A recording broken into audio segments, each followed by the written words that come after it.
Coming up on Jerusalem Dateline, violence in the air. Benjamin Netanyahu shares about the rising tide of incitement against Israeli leaders. And wearing down Hamas in Gaza, crushing the enemy after 9 months. Plus, gathering momentum, the Israel Allies Caucus finds more friends in European parliaments. And a watchman on the wall, analysis from Watch.org's Bill Koenig. All this and more coming up on this edition of Jerusalem Dateline. Hello and welcome to this edition of Jerusalem Dateline. I'm Chris Mitchell. Still no confirmation on whether or not Israel eliminated Hamas's number 2, Mohammed Deif, in a targeted strike over Gaza over the weekend. Rafi Salameh, in charge of rocket launches into Israel, was killed in the operation. And at least 90 Palestinians were also reported killed in that strike. As Israel continues to attack military targets and those involved in fighting the Jewish state, media reports emerge about wounded and killed Palestinian civilians and some condemnations from the international community. But Middle East analyst Bill Koenig says the picture of what's happening is often distorted. Hamas has been using civilians for a very long time. Sinwar, Deif, and other terrorists within Hamas are right there amongst the innocent civilians. And for the international community to bring this up is just hard to comprehend, how they can be so disconnected with the reality of how these terrorists use their own citizens, their innocent citizens, as shields to keep from being taken out. Even the New York Times admits Hamas fighters are waging a secretive war. They hide under residential neighborhoods, storing their weapons in miles of tunnels and in houses, mosques, sofas, even a child's bedroom, blurring the boundary between civilians and combatants.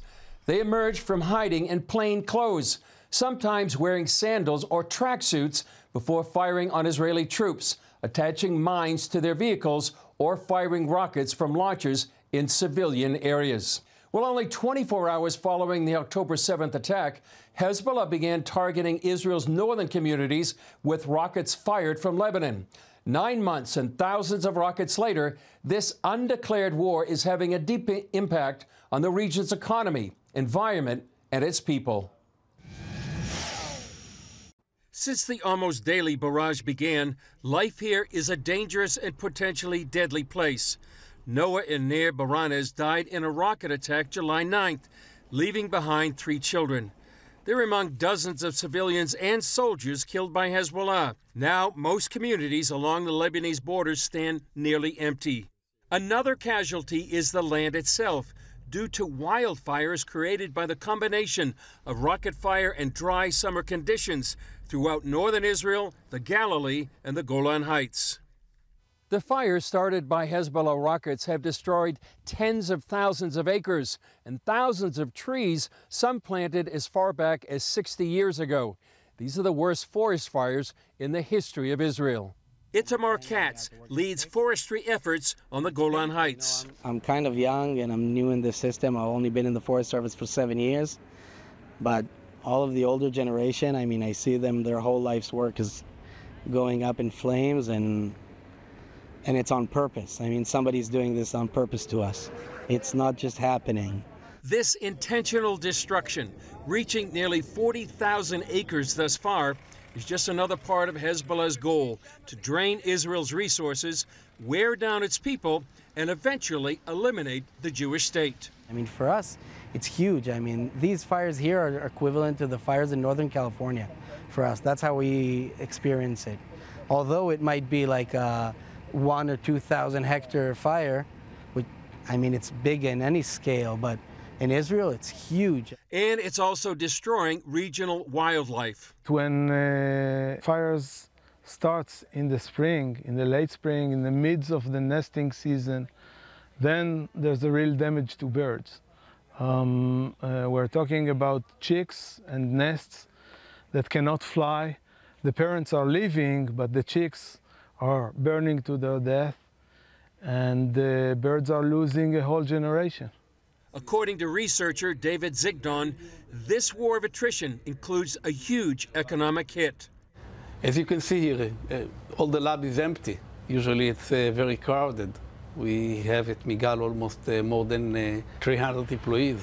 Now most of them evacuated to other places in Israel, other universities. I feel like a refugee in my own country, and it's not a good position to be at. Miriam Armon is among the tens of thousands of Israelis now living away from home. Before October 7th, her family had lived in the border community of Metula for 5 generations. The Hezbollah started the missiles, launching missiles toward Metula. Many houses got hit, mine included, but because of the Hezbollah, the terror organization, now attacking Israel, it's impossible to live up north. The thing that is important that not many people knows about it, not many people understand the situation, that we just want to live in peace. Armon says while Israel is on the front lines of this global war, the U.S. needs to wake up before Americans find the fight on their doorstep. Open your eyes and see that this is us now. But this kind of attacks can happen also in your own backyard. Just remember 9/11. It didn't happen so long ago, and it started differently, but unfortunately, it can happen again everywhere. Coming up, rallying friends of Israel in Europe. The Israel Allies Caucus scores some wins at The Hague. Continuing their efforts to enlist practical help from lawmakers around the world, the Israel Allies Foundation just held a successful meeting at The Hague. We got the details from the foundation president. Joshua Reinstein, president of the Israel Allies Foundation. You had a meeting at The Hague recently. Tell us about that and why it was so significant. Well, it was a very big deal because we were able to gather the heads of Israel Allies caucuses from parliaments around Europe together for a policy conference. 2 major things happened in Europe in the last few weeks that are very positive for Israel and Israel-EU relations. Number 1 was the EU election. For the first time, we have a lot of new members of the EU who are pro-Israel, and so we kind of have a level playing field there. And then secondly, Hungary, a dear ally of Israel, has taken over the EU presidency. So we were able to gather the chairman of our caucuses from across Europe to discuss how can we move forward and how do we turn this into a success for faith-based diplomacy. Tell us what the mission of the Israel Allies Foundation is and explain faith-based diplomacy. Well, the Israel Allies Foundation is the only organization in the world that works in faith-based diplomacy. And faith-based diplomacy simply is when people take their biblical support for Israel and turn it into real political action. Today, 80% of the diplomatic successes that we see in Israel are because of faith-based diplomacy, whether embassies moving to Jerusalem or anti-BDS or anti-Semitism legislation we're seeing around the world, or even having observer status to African Union. This is all because people of faith have got involved in the political process and have gotten their countries to move closer towards Israel. And so we have 53 Israel Allies caucuses around the world, 19 in Europe, 1 in the EU. And we use this network of parliamentarians, about 1,500 of them, to mobilize real political successes for Israel. It seems significant, too, that you were at The Hague, and there's something called lawfare, and the International Court of Justice is there, the International Criminal Court. How dangerous as well is lawfare, and how do you see that playing out right now? Well, lawfare is only dangerous if countries play along with it. You know, the ICC, for example, or ICJ, they have no jurisdiction over Israel. They have no way of, doing anything when it comes to legal political warfare here. But if countries agree to it, then it becomes dangerous. And what we had with the Trump administration is that he basically sanctioned them and defunded them, saying that if they go after Israel and then shortly after they'll probably go after America, they're going to go after them. Unfortunately, this current administration, the Biden administration, has done nothing to stop the ICC lawfare program. And so it is becoming dangerous because if America abides by it, if EU abides by it, then they can start arresting leaders like Benjamin Netanyahu, our defense minister, people of that effect. Yeah. The other issue I know you addressed was recognizing Jerusalem as the capital of Israel. Did you find progress on that front? Yeah, well, last year we had our big big chairman's conference in Europe in Prague, and they came out with something called the Prague Statement.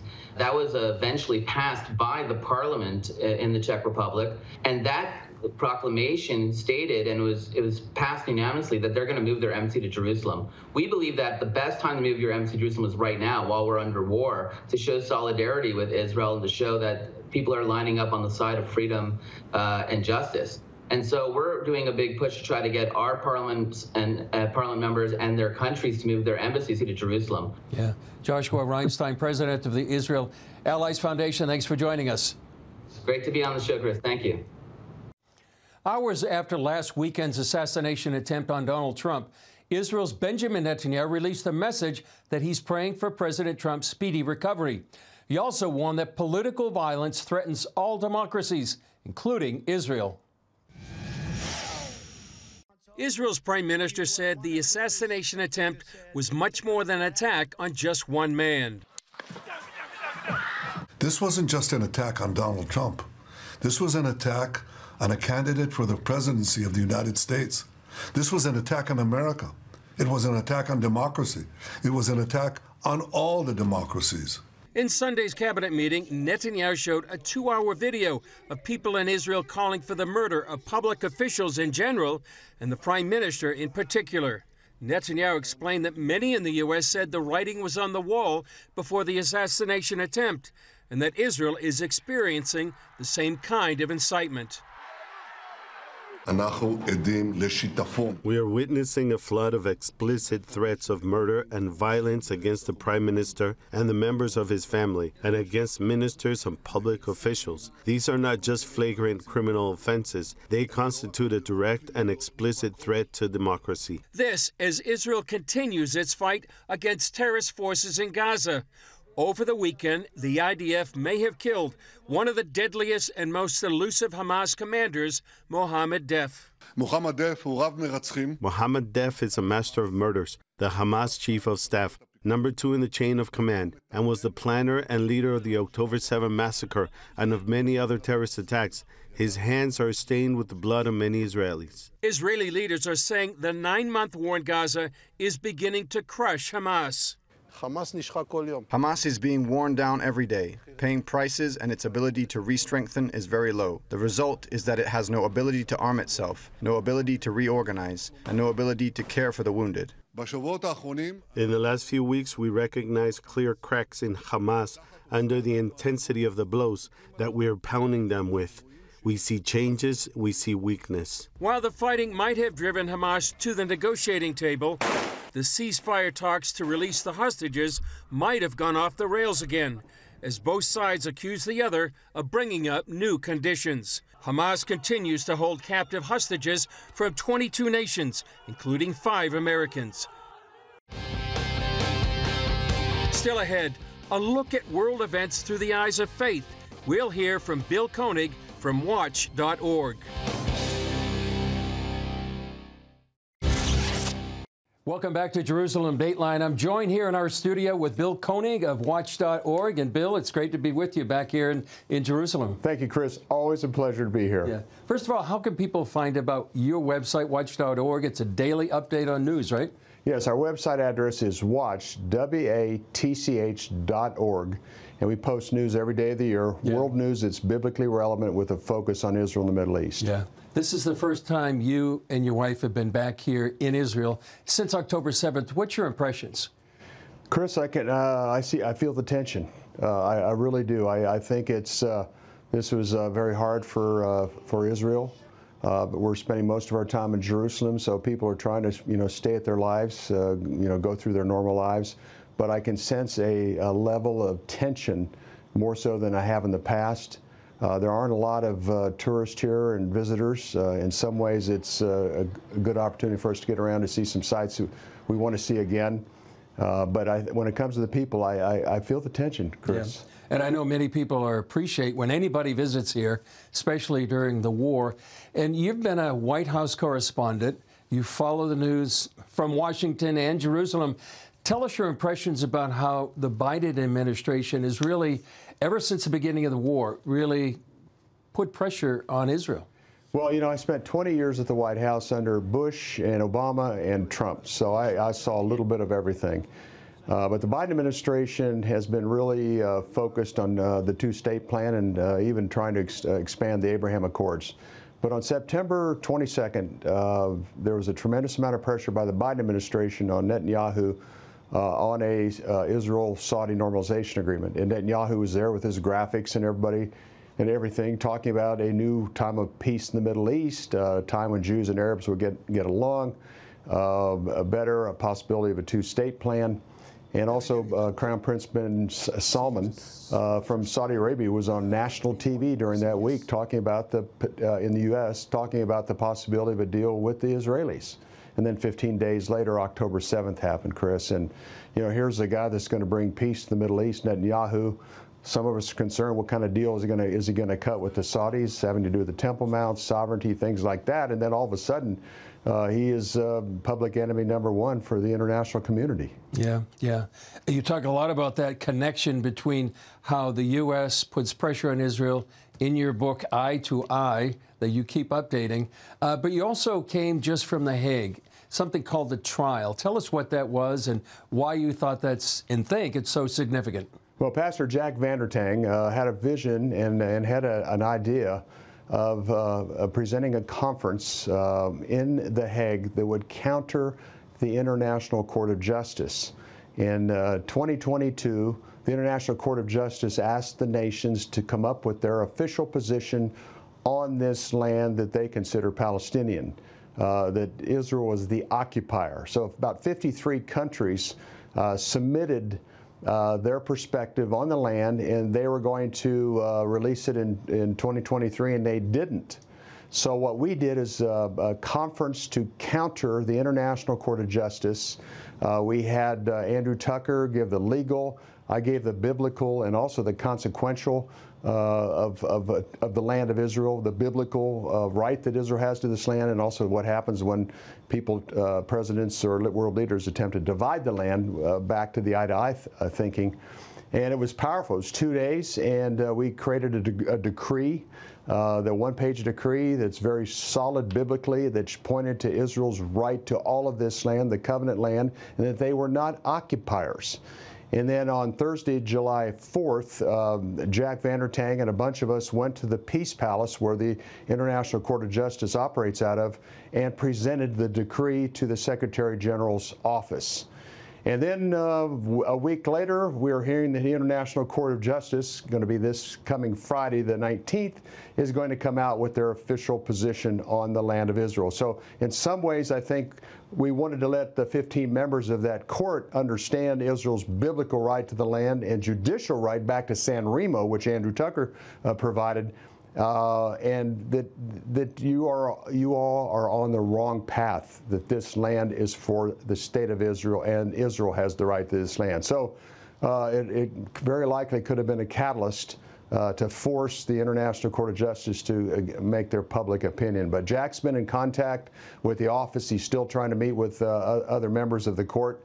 But I think it was a very strong decree and a strong position. Our friends Michelle Bachmann, Jim Garlow, Kevin Jessup, Andrew Tucker, David Parsons, we all presented there, and it was powerful, Chris. It was, and one other thing I might add, what's amazing is we didn't get canceled. We're at the Hague, in the World Forum, a very substantial place where many people meet. We didn't get canceled, we didn't have to move, and there was no public protest. The intercessory prayer for the trial was phenomenal, and we were thankful. Sounds extraordinary. Stay there, Bill. We'll come back with you, and we'll talk more about prophecy when we come back. Thank you, Chris. Coming up, prophecy unfolding, accelerating events, and wars and rumors of wars. Welcome back to Jerusalem Dateline, and we're here talking again with Bill Koenig about what's happening in the world, particularly from a prophetic point of view. Bill, you talk a lot about prophecy. You speak about it. Where are we now in the prophetic timeline? Chris, it seems to be accelerating. Jerusalem is God's time clock. We're watching Jeremiah 49:35 through 39. That's Elam. That's modern-day Iran. Obviously, Isaiah 17:1 talks about the future of Damascus. Also Ezekiel 38 and 39, the coalition that God brings against Israel, Russia, Turkey, Iran, Sudan, Libya, former Soviet Union countries, and Caucasian mountains. Watching that very closely, watching the Russia-Iran relationship getting stronger and stronger. And, you know, just a lot's happening. I'm thankful that Hamas has been dealt with where Israel didn't have to deal with Hamas, Hezbollah, and Iran at the same time. So I think we're watching that very closely. Only God knows how this is going to play out. But, you know, all the final day players are taking their position. It does seem to be accelerating. And what an exciting time to be living. We're watching it right here from Jerusalem. You talk a lot about that on watch.org, your website. When people look at what's happening right now, how can they be prepared and how can they pray about what's happening, particularly for themselves, their communities, their churches, so they don't fall into fear, but they can be in faith? Well, that's a great question. And I think that you know, a lot of the audiences I speak to, there's a lot of fear and worry. At the same time, we ought to feel blessed by the fact that we understand Genesis to Revelation is the Word of God, 27% of the Bible's prophecy, and the evangelical born-again part of the church fully understands the biblical significance. The Lord gave us the Bible and the roadmap of how things would play out. And I think what's also important is just keep praising Him, spending more quality time with Him, praising Him in prayer, in worship, and time in the Word. And also seize the moment. This is an opportunity for people to share the gospel and to share the times, because a lot of people know something's not normal. These are not normal times. So this is the opportunity for Christians to seize a moment and bring family, friends, and acquaintances to Jesus as their Lord and Savior. That's their only hope. Yeah. And again, how can they find out what you're doing? And well, our website, again, Chris, is watch.org. That's WATCH.org. Post news 365 days out of the year. And every Friday I put out about an 18 to 20-page news report, the Koenig's Eye View, that focuses on world news that's biblically relevant. And we've been doing that for 20 years. Yeah. Bill, great to be with you. Thanks for your insight and your analysis. Thanks, Chris. Always a pleasure. God bless. Well, that's all for this edition of Jerusalem Dateline. Thanks for joining us. And remember, you can follow us on social media and access CBN content through our CBN News and other CBN apps. And you can also keep in touch by signing up for our email blast. And please continue to pray for the peace of Jerusalem, for the protection of all of Israel. Let's lift up our soldiers in our prayers and all those caught in harm's way. And may God make a way for the hostages to come home. I'm Chris Mitchell. We'll see you next time on Jerusalem Dateline.